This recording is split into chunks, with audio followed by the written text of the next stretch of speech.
Hello, and welcome to the Guts Podcast. I'm Joey Donovan Guido, your host, and today we have Nathaniel Ruck with us.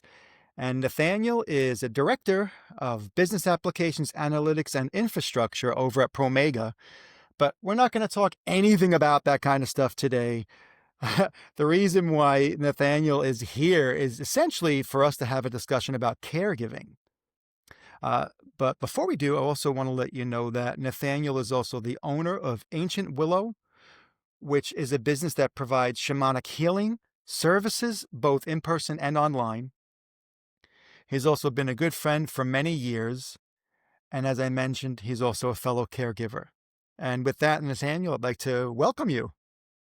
Thanks, Joey. It's great to be here, and it's a deep honor to be here with you. So thank you for that. You're welcome. It's an honor to have you here. And we've had so many conversations, just you and I, offline and online about caregiving. And I'm really grateful that you're able to take the time today to have a discussion about it. And hopefully we can help some people who are having similar Yeah, experiences. absolutely. Absolutely. So, Nathaniel, how long have you been a caregiver? Oh, it's so a little bit since 2007 when I got married to my wife Lori. She had a couple of back surgeries, so there was definitely some things she couldn't do, but um nothing too, too crazy. I mean, there was, things she couldn't lift and like that. And then it really amped up um, right around 2009, 2010. She developed rheumatoid arthritis from the back surgeries and had fibromyalgia, nerve damage from the back surgeries, and very much was unable to, do a lot of things that she used to be able to do. She ended up, losing a career she loved that she just couldn't do anymore. She had a very successful glass making business that she had to give up because she couldn't do the work anymore because of the rheumatoid arthritis in her hands. And kind of started the journey of different medications, and what, trying to figure out what she could do and what she couldn't do. Hmm. So it's been going on for a while. Yeah, I actually didn't realize it was that long. Yeah, it's been a long time. Yeah. So the back surgery instigated a lot of these the problems. yeah, the theory, as we've she's had her current doctor for probably the longest, but we've been through probably three or four different doctors for, and all of them, the theory is that the trauma of the back surgeries basically triggered, right? So rheumatoid arthritis is an autoimmune disease that basically your body attacks your joints. So it's literally your entire body, like your immune system's just like, I don't want that. So they Hmm. think the trauma from the back surgeries activated her immune system into a high state and just started attacking everything. So the um she had uh the first back surgery she had, which was before we started dating, she had part of a disc removed that was pushing on her spine. She was losing sensation in her lower body because it was putting pressure on her spinal cord. So they did that. The second one, they kind of went in and did some more, like did the disc above it, cleaned it up. Hmm. And then the third surgery she had, they actually fused like the bottom three, of her vertebrae. So they literally took the disc out and bolted titanium into her Hmm. back. Um, and and that one, up until she had the spinal fusion surgery, we went through this really, really rough patch where she couldn't stand up for more than 45 seconds without being in excruciating pain. Wow. So we had to time everything in like these 45-second buckets to be like, Ah. okay, I need to get you in the bathroom. You got 45 seconds, like before you're just going to be screaming in pain.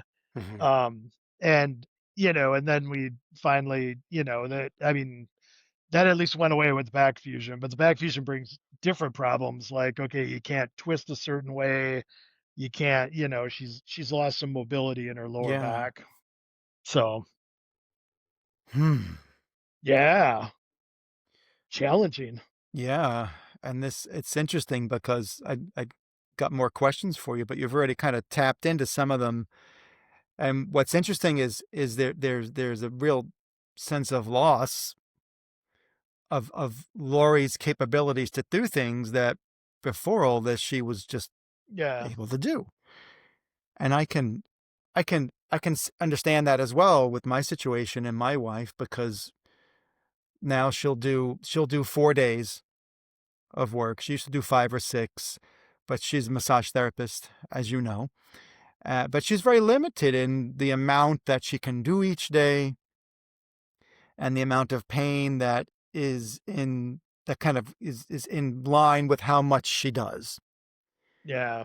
So that baseline is always there, but there's, I do a lot of time, unfortunately, thinking about kind of what I've lost, and don't always think about what my wife has lost. So you've kind of made me Yeah. a bit more mindful about that.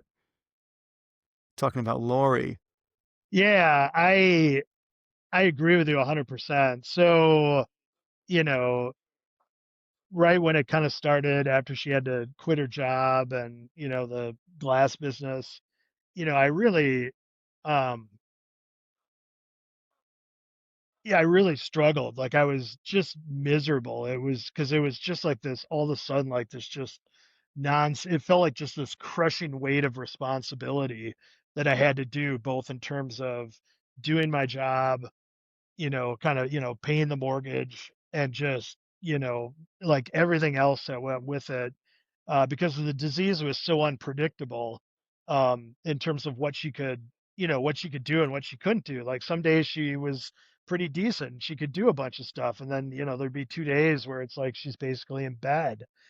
So, I, she was concerned about me, and we finally had this conversation and I just, I was like, I'm not doing this well.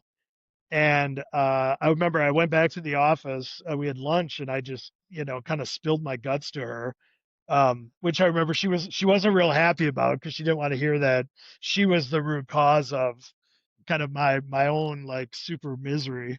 Hmm. And I went back to the office and I said, you know what? I said I'm gonna find a therapist. Like I'm gonna work on this.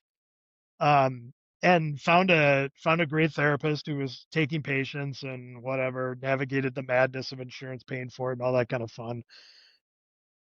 And spent probably 2 years with him, kind of working through.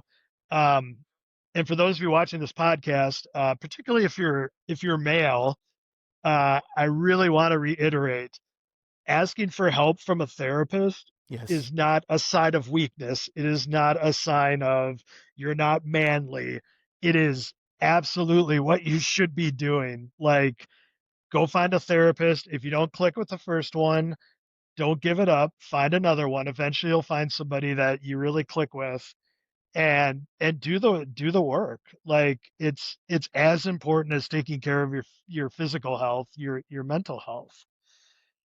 And over those 2 years, to your point, Joey, I was reminded I had a lot more empathy for, how her world kind of collapsed because of this disease. Um, and like you said, what she had lost in doing this. He also really, he really helped me understand that, this is a natural mourning process. Like Hmm. it's okay to mourn what you lost, and not just me, but what we both lost, in terms of what are we going to be able to do as a couple? What does our relationship look like?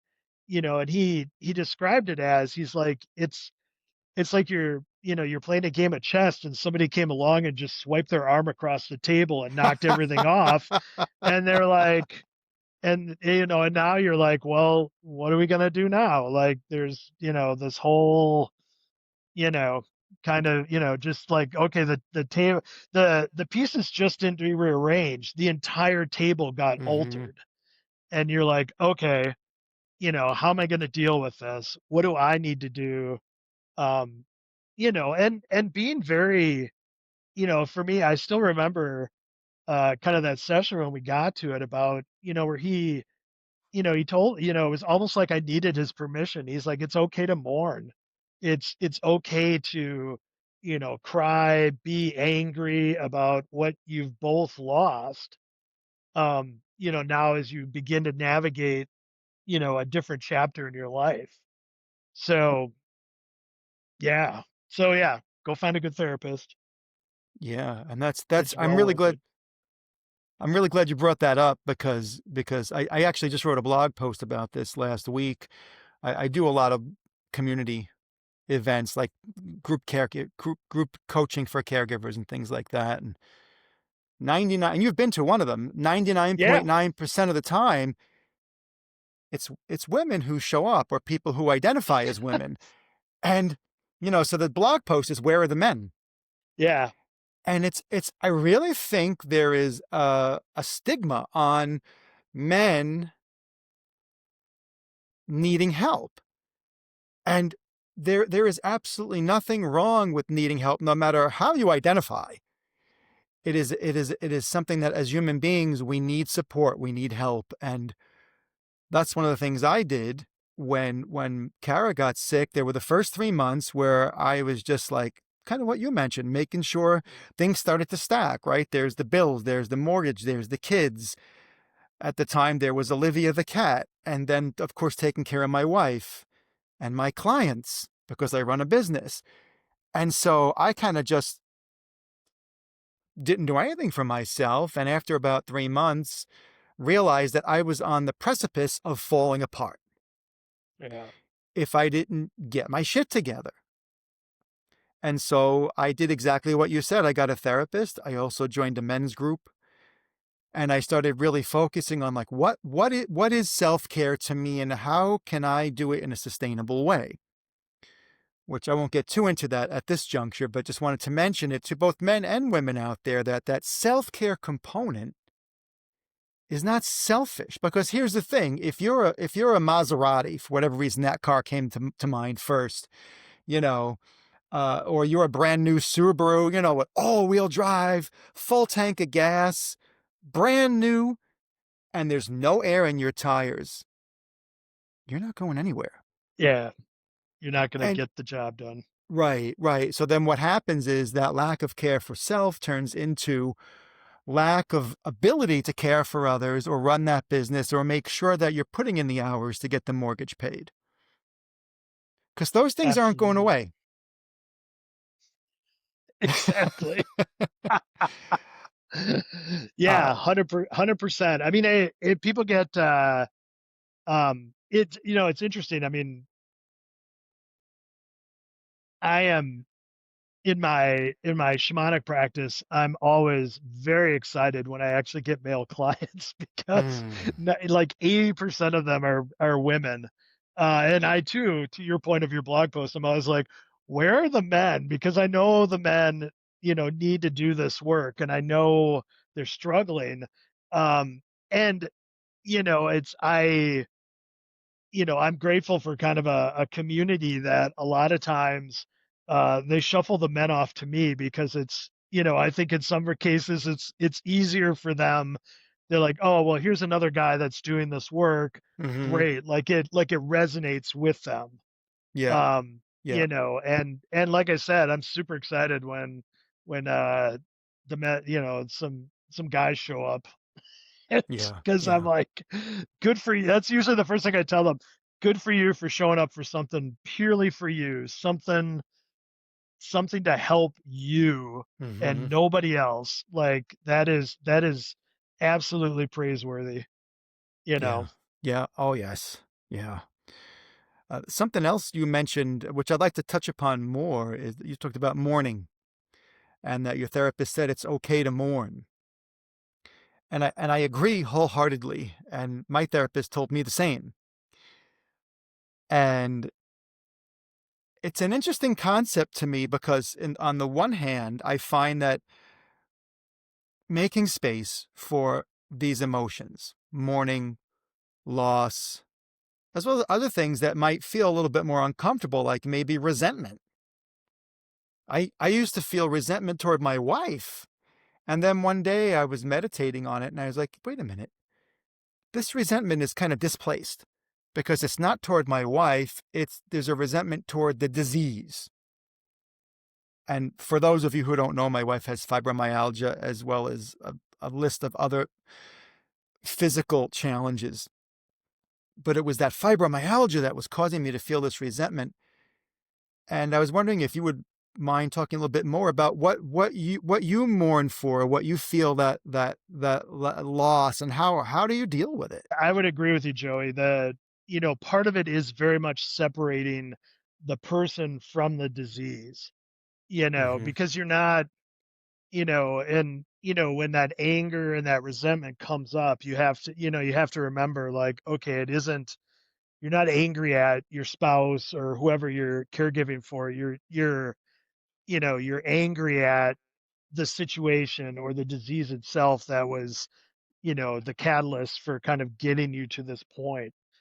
I, you know, the I come from a family of huge planners. Like we plan everything. Like we plan, some cases years out, shockingly. But like everything we do, like if we're like getting together, it's like we always joke, it's like this military precision.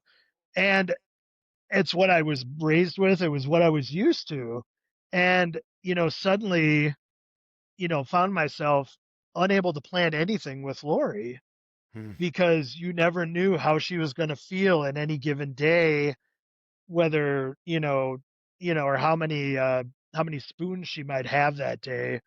For those of you who don't know, you can Google the spoon theory, but it's talked a lot in chronic diseases where you get handed so many spoons in the day, and you decide how you're going to spend your spoons. Like, well, you might burn a spoon emptying the dishwasher, and you're like, okay, now I got 3 spoons left. Like, okay, well, I'm going to burn a spoon scooping the litter box. Okay, there's 2 spoons gone. Now I've got 2 spoons left. So, um, I think as odd as it sounds, I'm more in that sense of being able to plan and then execute on things, as a couple.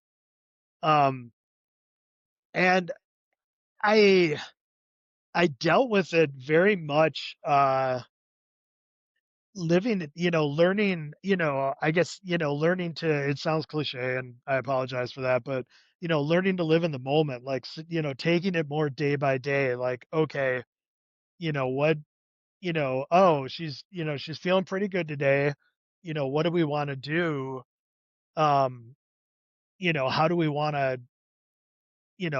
what's kind of priority for today? Let's not really worry about tomorrow. Let's not, worry about 3 months down the road. Just, let's deal with today. And, and I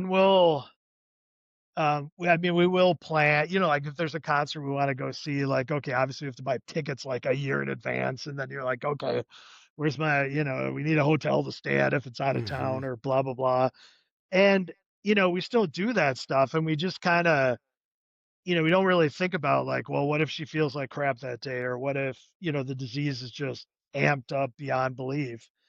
So it was, for me, it was relearning, worrying about less the future, because I think honestly, and Joy, I'd love your perspective on this. You could drive yourself nuts thinking about what does 5 years look like, 10 years, 15 years, 20 years. Like, holy crap, like, is this disease ultimately Mm-hmm. gonna, kill your spouse, kill your partner, kill whoever you're caregiving for? And where does that leave you? But you know ultimately it's just not going to serve you well long term, because you just can't, you kind of have to deal in the here and now. And I guess that's probably the biggest lesson I had to learn in terms of caregiving. um the other thing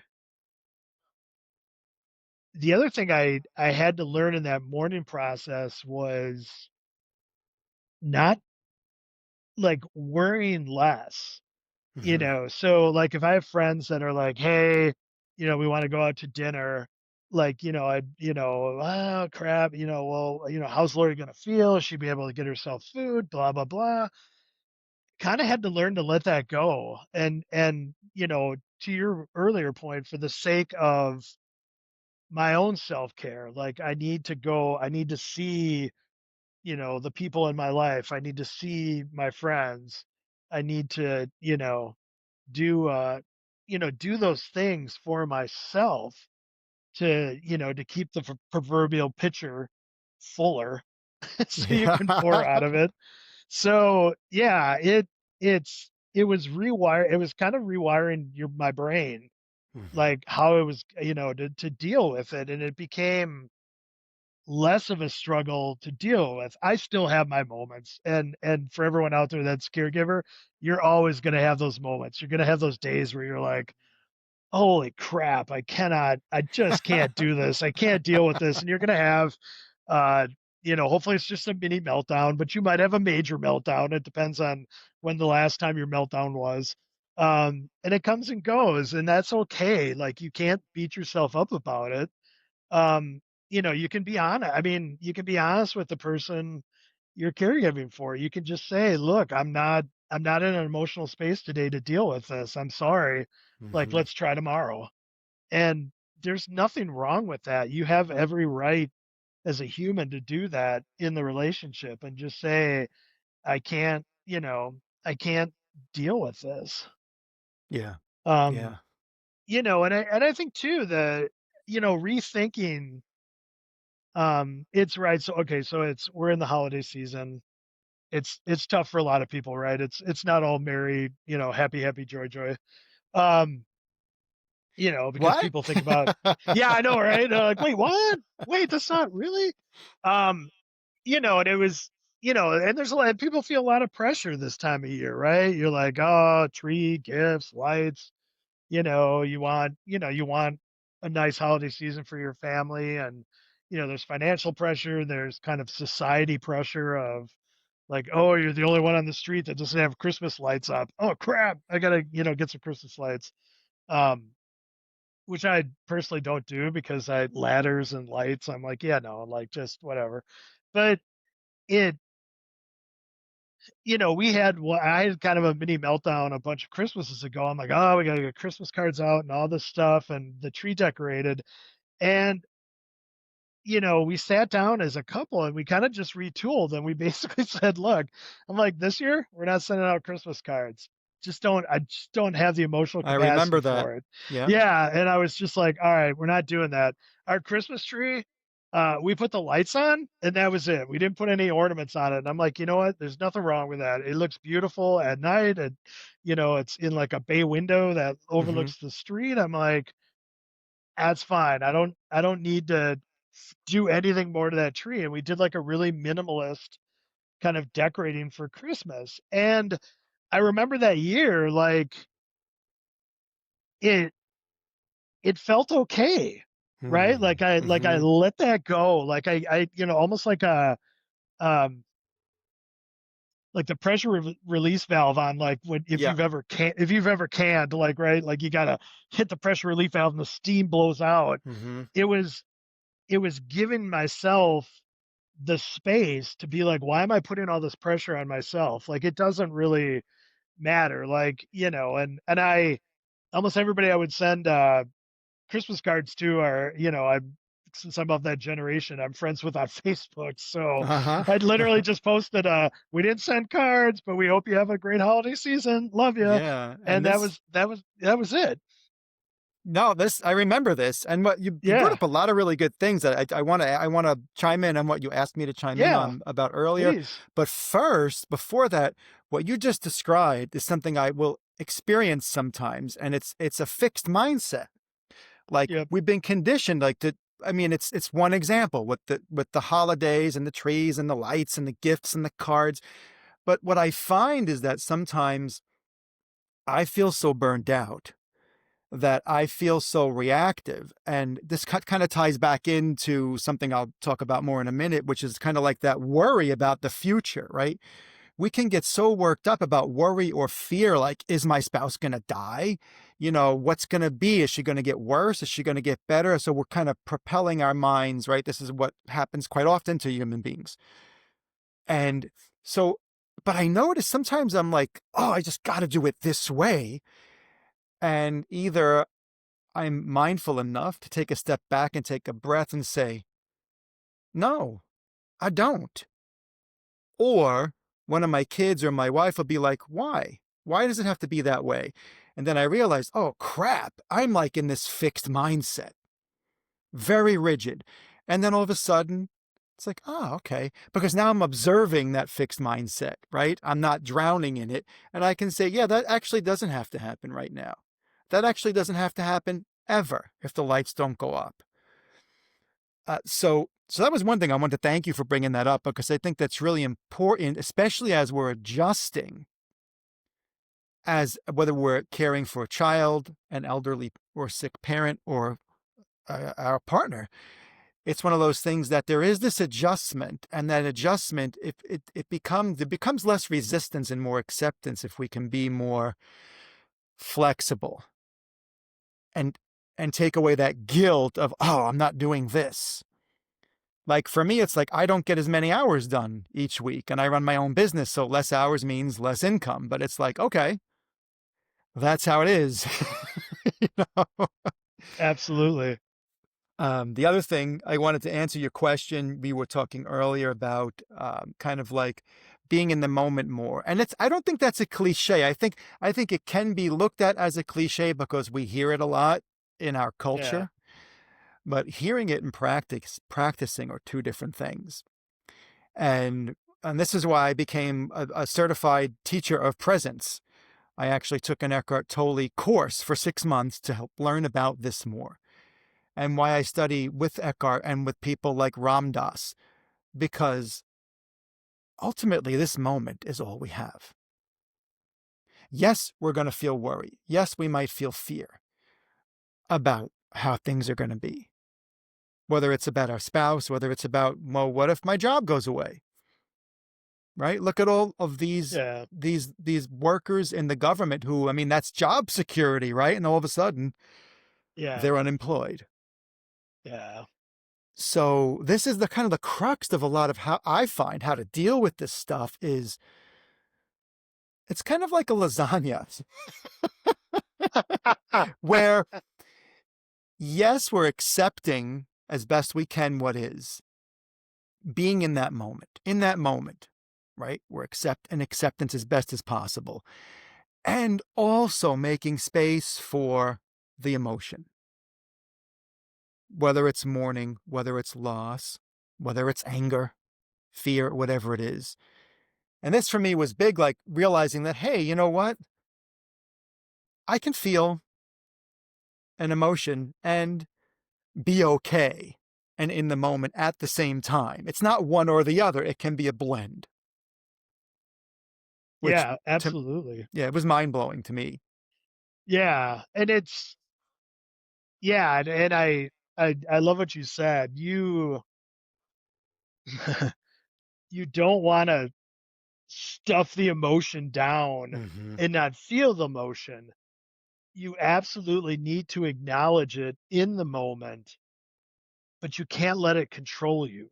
You Exactly. have to, I mean, you can almost have a dialogue in your head with that emotion and be like, "Okay, I see you fear about, having to go grocery shopping in 3 days, like, and what kind of madness it's gonna be. Like, okay, I see you, but I'm just gonna set you aside, because maybe there's another way to do it. Maybe I can have groceries delivered, Mm-hmm. at this one time because um, but yeah, it's, I think as, uh, particularly as men, like I think a lot of times we do stuff that emotion down and we don't let ourselves fully feel it.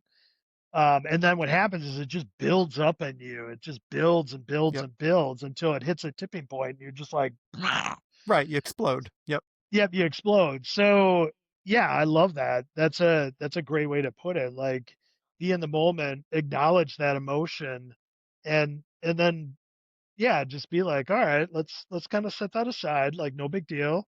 I'll go grocery shopping at 1 in the morning in 3 days, nobody will be there. I can get through there in 20 minutes, it's perfect. Woodman's, 20 minutes, 1 AM, nobody's there." So, you know.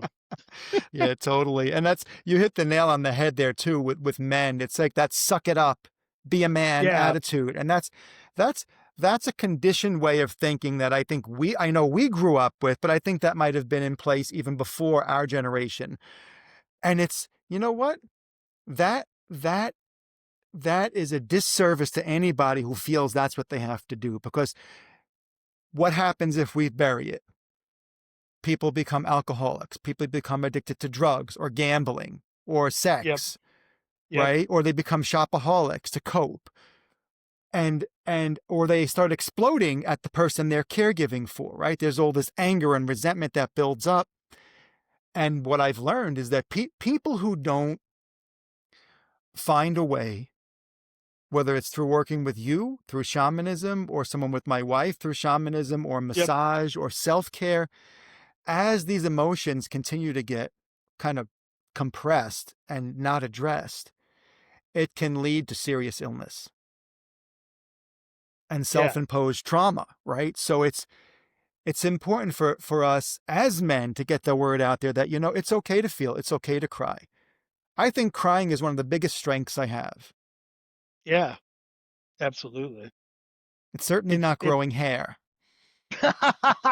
Well, I haven't, yeah, me either. One of these days, really, I will do the you'll see me, Joey, and I'll just be like, "All right, I finally just shaved it all off because I got too bald," like, but, you're right, the actual crying is such an amazing release. I mean, there's a reason why your body does it. Hmm. You're literally releasing that emotion from you, and it's a beautiful thing. It's nothing to be ashamed of, it's nothing to, kind of hide behind. It's like, let it, just let it happen, Yeah, you yeah. know? So yeah, totally. I do have one more question for you. Yeah, So for you, have there been, or for Lori, have there been any positives in your experience as a caregiver? Like just once these back surgeries happen, once all of this illness onset, and Lori was in the thick of it.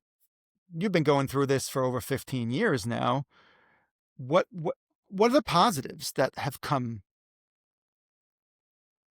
I think the I think the I think the positives are really, like, the 2 of us don't take life too seriously anymore like we did in our early years.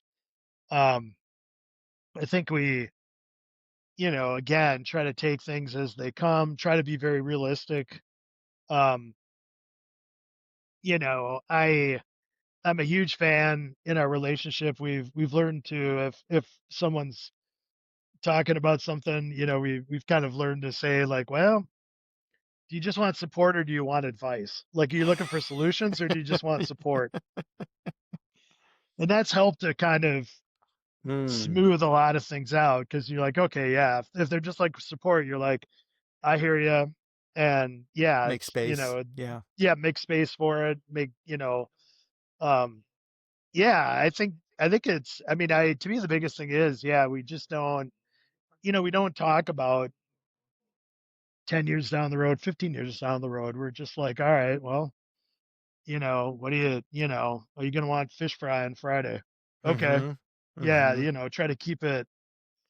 And even that's too soon of a conversation because it's Sunday. So, Oh yeah. like it might be like Thursday, like, do you want fish fry tomorrow night? Yeah. Okay. Mm-hmm.